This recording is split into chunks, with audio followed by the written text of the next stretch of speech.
Joining me now, Ohio State Senator Nina Turner, who is running for Ohio Secretary of State this year. Bryce Covert, who is Economic Policy Editor for Think Progress and a contributor to The Nation. Victoria DeFrancesco Soto, an MSNBC contributor and professor at the University of Texas.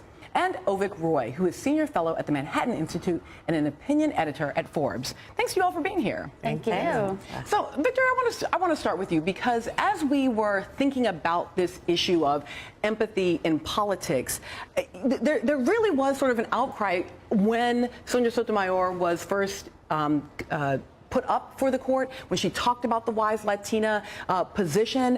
So talk to me about the role that empathy plays in actual policy making.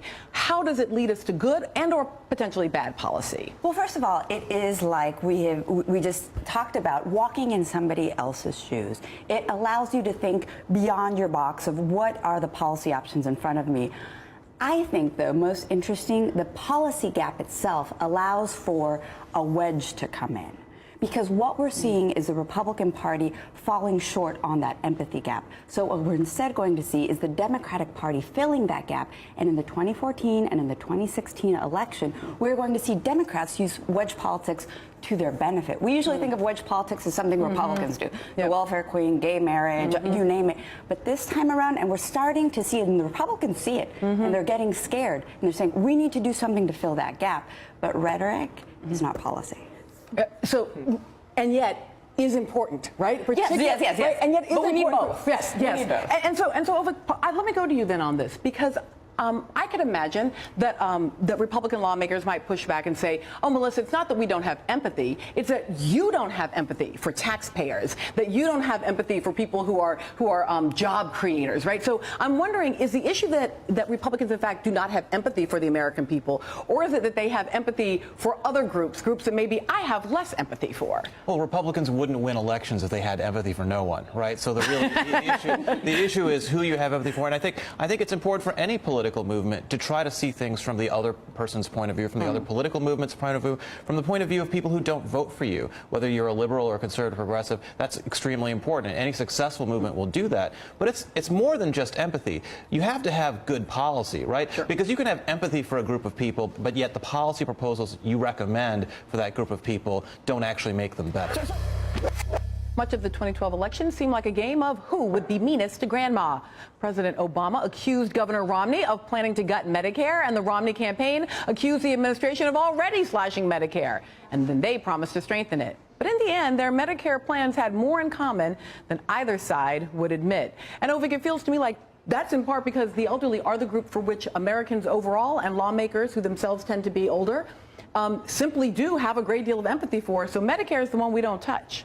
Yeah, we tend to have empathy for people who vote, and we don't tend to have empathy for people who don't vote. And it's a huge problem because there are a lot of people who are the future generations who are paying the bills for our fiscal irresponsibility, and that's a big part of where the empathy equation often goes down. And I think one of the things that's attractive about Christie, we're talking about his lack of empathy or whatever, one of the reasons he's such a popular politician is because he is so relatable, because people relate not only to just his regular guy persona, but the fact that he's willing to call BS on a lot of the political stasis and the bureaucratic, the language that's so deadening. He says, no, I'm responsible, I'm going to do this, I'm going to do that. And yes, he can be narcissistic at times, perhaps, but Bill Clinton was empathic and narcissistic at the same time. He was the paradigm of both, right? And most successful politicians are. The president arguably is as well. Yeah, but part of what happens, though, is that discourse can sometimes be unhooked from substance. So if you actually look at LBJ's War on Poverty, between 1960 and 2012, we saw a massive decline in the poverty among the elderly, going from 35% to 14.9%. That is a program that works, right? That's a set of programs that have undoubtedly substantially decreased poverty among the elderly, and in part because they're untouchable, kind of a third rail of American politics, it continues to work for them. And yet many Republicans in this week came out and kept saying the war on poverty is a failure because there are so many poor people. And that's just intellectually unfair.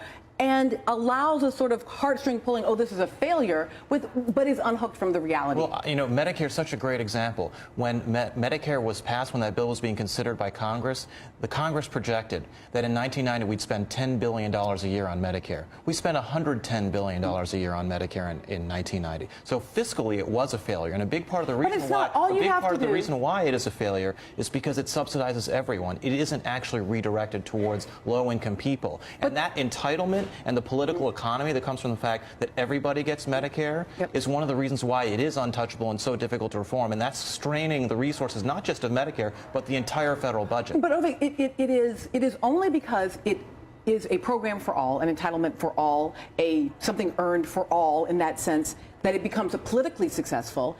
And let's just admit that there is a very easy fix to the financial problem, and that is just if everybody pays into the taxes all 12 months out of every single paycheck instead of setting the cap so that the wealthy stop paying in. I mean, that's the solution. It would be overnight solved. Why not just means-tested programs so that wealthy people don't get Medicare? Because we know what happens to means-tested programs. It just, as you point out, because people have empathy for those who vote. So as soon as it's a means-tested program, it's welfare, and we know what happens. It gets cut. The evidence doesn't suggest that. We spend $916 billion a year on means-tested anti-poverty programs in the country. And they are constantly grown and grown and grown above inflation. Medicaid has grown and grown and grown above inflation. And they are constantly the thing that is easiest to beat up on in an election.